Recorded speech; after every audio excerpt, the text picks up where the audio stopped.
අපි යනවා 2022 සහ 23 ගානට. ඒ සහ B පාසල් වල ගිඩා පුහුණුවීම සඳහා ටිකට් පිටි සහ බෝල මිලදී ගැනීමට අවශ්‍ය වේ. ඒ පාසල සඳහා ටිකට් පිටි 3ක් සහ බෝල 8ක් මිලදී ගැනීමට රුපියල් 6160ක් වැය වේ.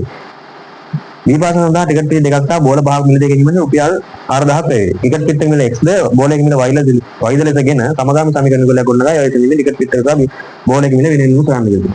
දැන් A පාසල කියලා තියෙනවා B පාසල කියලා තියෙනවා. මේ A පාසල ගන්නවලු පිටි සහ බෝල. පිටි කීයක්ද ගන්නෙ? ඒ පාසල පිටි කීයක් ගන්නවද? පිටි 3යි බෝල 8යි. මේ ඒ පාසල. මෙයාට යනවා වියදම මෙයාට යනවා වියදම 6160ක්. ඒතර B පාසල පිටි බෝල. එයා B පාසල ගන්නවලු පිටි 2ක් සහ බෝල 5ක්. මෙයාට යනවා වියදම 4000ක්. ඕකනේ කතන්දරේ. ඒකෝර ගන්න කියලා තියෙනවා ටිකට් පිටක මිල. පිටක මිල X ලෙසත් බෝලයක මිල Y ලෙසත් ගෙන සමගාමී සමීකරණය වල ගොන්න ගන්න. දැන් අපිට දෙන කතන්දර මොකද්ද? මුළු A පාසලට ගිය වියදම. A ගේ වියදම.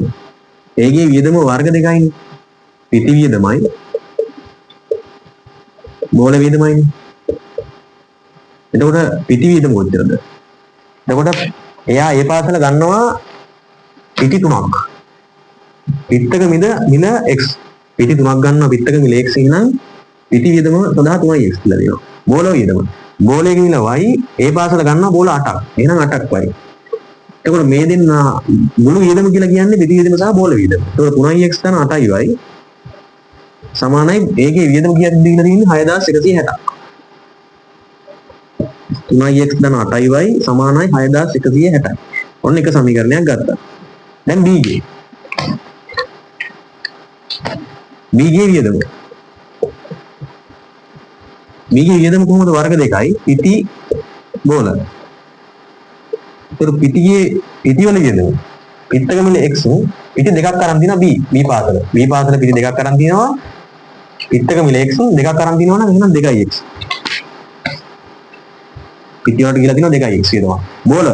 බෝල 5ක් අරන් දිනවා එක බෝලයක මිල y. එහෙනම් 5ක් y. එතකොට b ගේ මුළු වියදම කියලා කියන්නේ පිටි වලට කියපු වියදමයි බෝල වලට කියපු වියදමයි. එතකොට 2x ධන 5ක් y සමානයි b ට කියලා තියෙනවලු 4000ක්. මෙතෙන් එතකොට දෙවෙනි සමීකරණයත් අපි අරගෙන ඉවරයි. ඔය දෙක තමයි සමගාමී සමීකරණය. නොදන්න පද දෙකයි x y ඒ දෙන්නා ගැලපෙච්ච සමීකරණ යුගලය. එතකොට සමීකරණ දෙක අරගෙන ඉවරයි. මේකේ පළවෙනි සමීකරණය මේක දෙවෙනි සමීකරණය කියලා නම් කරගත්තා. දැන් මේ දෙන්නගේ බලනවා. x වල සංගුණකේ තියෙන්නේ 3යි 2යි. y වල සංගුණකේ තියෙන්නේ 8යි 5යි. ඒ දෙන්නගේ ගැලපිල්ලක් එතකොට 3යි 2යි තියෙන්නේ. මෙයාගේ තියෙන්නේ 8යි 5යි. මෙයාගේ මෙයා හදා ගන්නත් බෑ. මෙයාගේ මෙයා හදා ගන්නත් බෑ. මෙයාගේ මෙයා හදා ගන්නත් බෑ. මෙයාගේ මෙයා හදා ගන්නත් බෑ. එහෙනම් අපි කරන්නේ කුඩා පොදු ගුණාකාරය බලලා ඒ දෙන්නම හදා ගන්න. 3යි 2යි කුඩා පොදු ගුණාකාරය 6නේ. එහෙනම් 6 හදා ගන්න පුළුවන් පළවෙනි සමීකරණය දෙකෙන් වැඩි කරගත්තා නම්. ඒතකොට 6x කෙනෙක් හදා ගන්න පුළුවන්. ඒතකොට දෙවෙනි සමීකරණය 3ෙන් වැඩි කරගත්තා නම් එතනත් 6x කෙනෙක් හදා ගන්න පුළුවන්. එහෙනම් මම පළවෙනි සමීකරණය දෙකෙන් වැඩි කරනවා. 6x ධන 16යි y 12යි 320යි. 12යි 320යි. එතකොට දෙවෙනි සමීකරණය 3ෙන් වැඩි කරනවා. මේක තුන්වෙනි සමීකරණය කියලා ගත්තා. 6x ධන 3ෙන් වැඩි කරාට පස්සේ 15යි y සමානයි 3ෙන් වැඩි කරාට පස්සේ 12000. එන හතරවෙනි සමීකරණය. දැන් මෙතන ඉන්නවා 6x මෙතන 6x කෙනෙක්. එහෙනම් දෙන්නගේ ලකුණ. මෙයක් දන්න මෙයක් දන්න. දෙන්නගේ ලකුණ සමාන නම් අඩු කරනවා. එතකොට දෙන්නගේ ලකුණ සමාන නම් අඩු කරනවා. දැන් මෙතනින් අඩු කරමු. තුන්වෙනි සමීකරණයෙන් හතරවෙනි සමීකරණය අඩු කරා. 6x ධන 16යි y ඍණ 6x ඍණ 15 ධන 15ක් y සමානයි 12320න් 12000ක් අඩු කරමු. මේ පැත්ත වරහන් කුළු කරගෙන ලියා ගමු. 12320න් 12000ක් අඩු කරනවා 320යි. දැන් මෙතන ධන 6x ට ඍණ 6x කැපිලා යනවා. 16යි y ට ඍණ 15යි y කෙනෙක් නා y. එහෙනම් y කෙනෙක් ගෙනාව වෙනවා 320යි. y කියන්නේ මොකද්ද? ටිකට් බෝලයක මිල. දැන් මේ y හොයාගත්තා නම් මේ 1 2 3 4 කියන සමීකරණ හතරෙන් ඕනෑම එකකට y ආදේශ කරලා අපිට x හොයාගන්න පුළුවන්. දැන් මම පළවෙනි සමීකරණය දෙවෙනි සමීකරණයට ආදේශ කරනවා y ආදේශයෙන්.